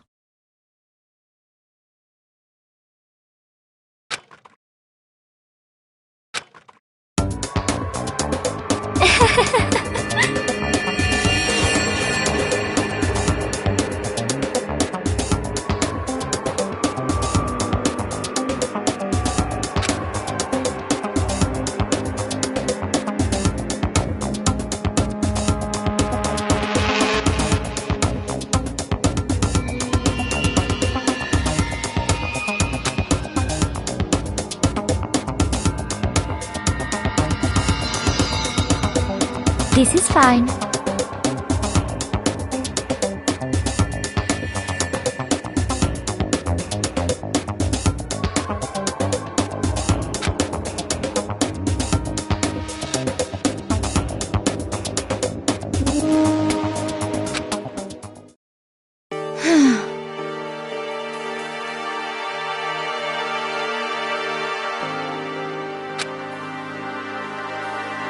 There is nothing to be done.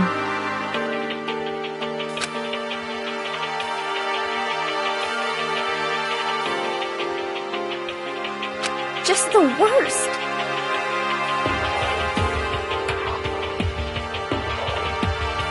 Oh!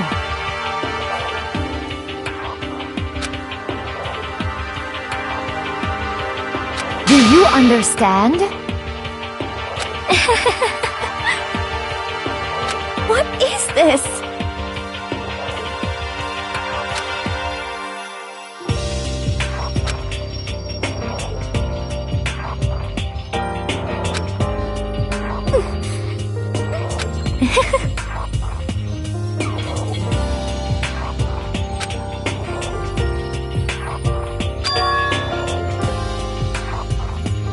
Yes, indeed.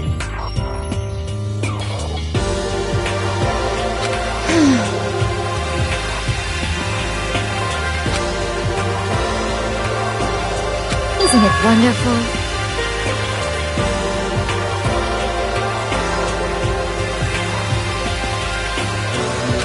Hey!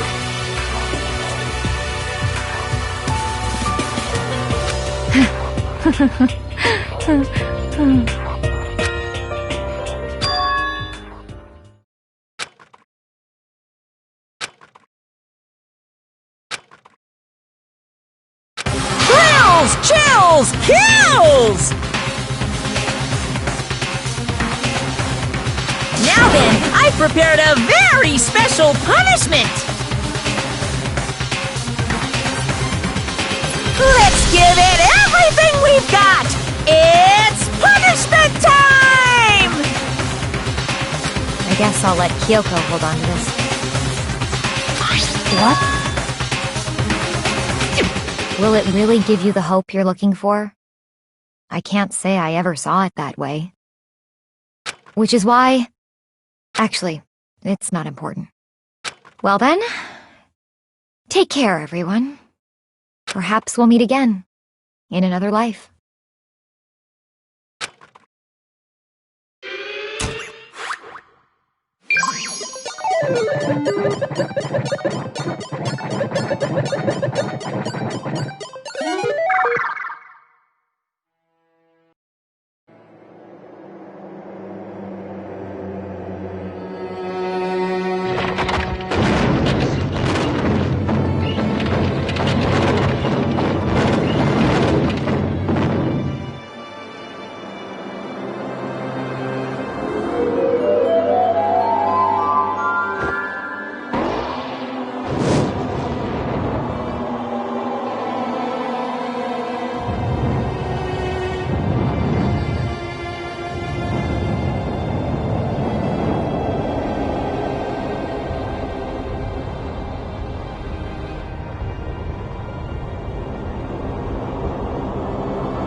What are you gonna do?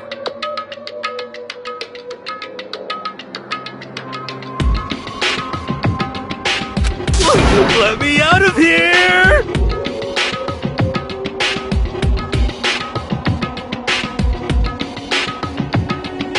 Too bad.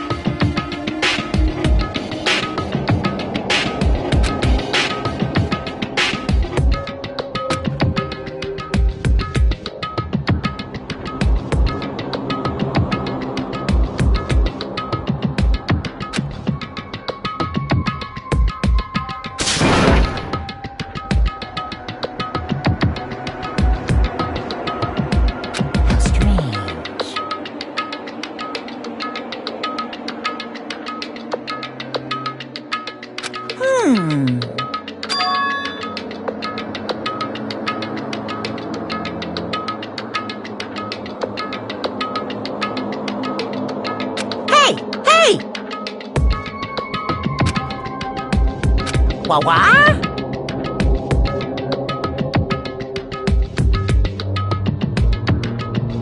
So then... You... Ooh! Hey,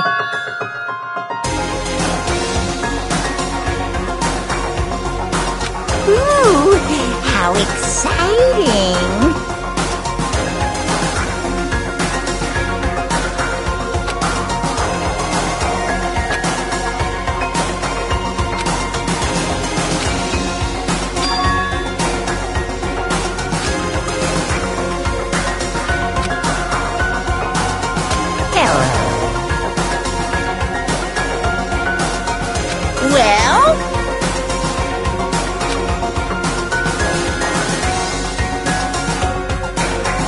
See ya later!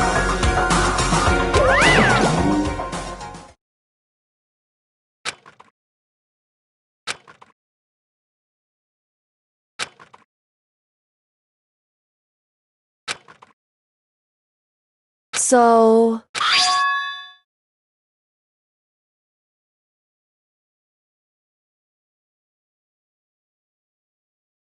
Huh?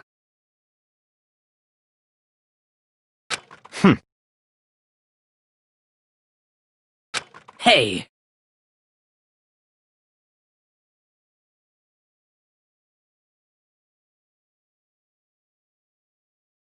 Indeed.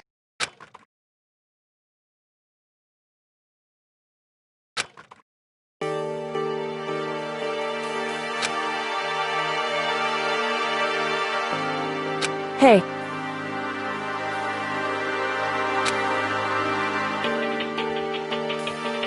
What? so...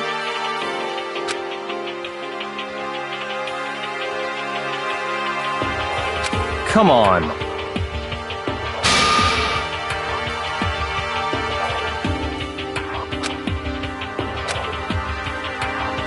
What?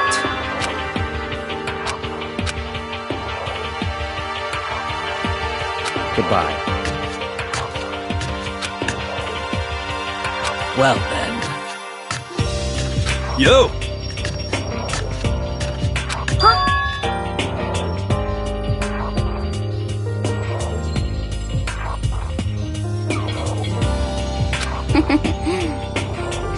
Okay.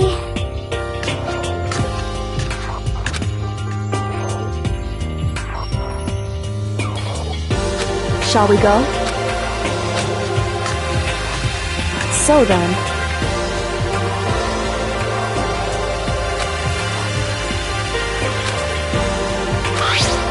You really came.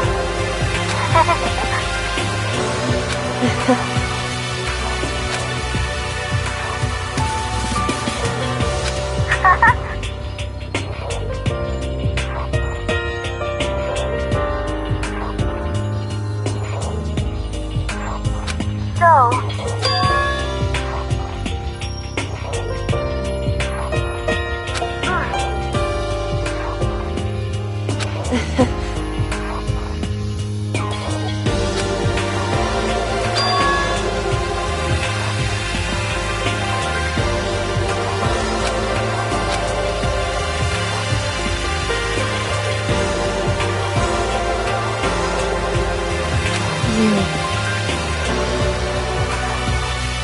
However...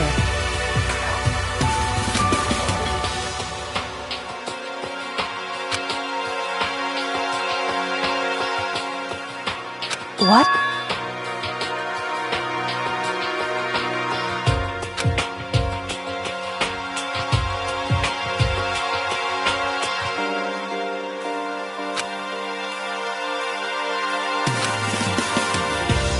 Indeed.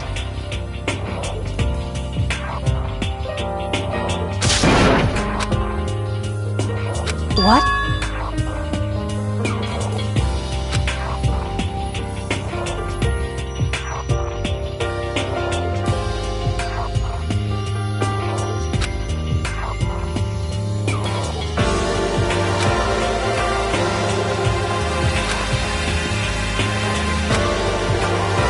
It's true.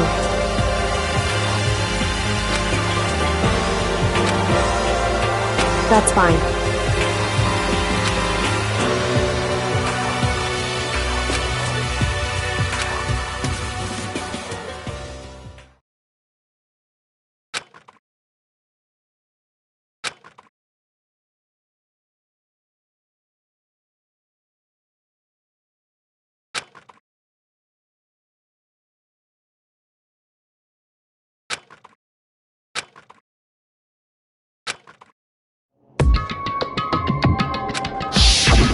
Correct.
Correct.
Why, you?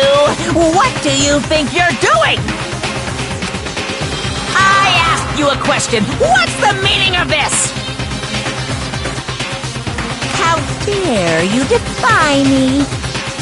This wasn't part of the deal! I've made a decision. I will no longer retreat, no longer compromise, no longer regret. I've made my decision. I'm going to resist you. Okay. But you do realize what will happen if you go through with this, right? You haven't forgotten, have you? What I'm holding hostage?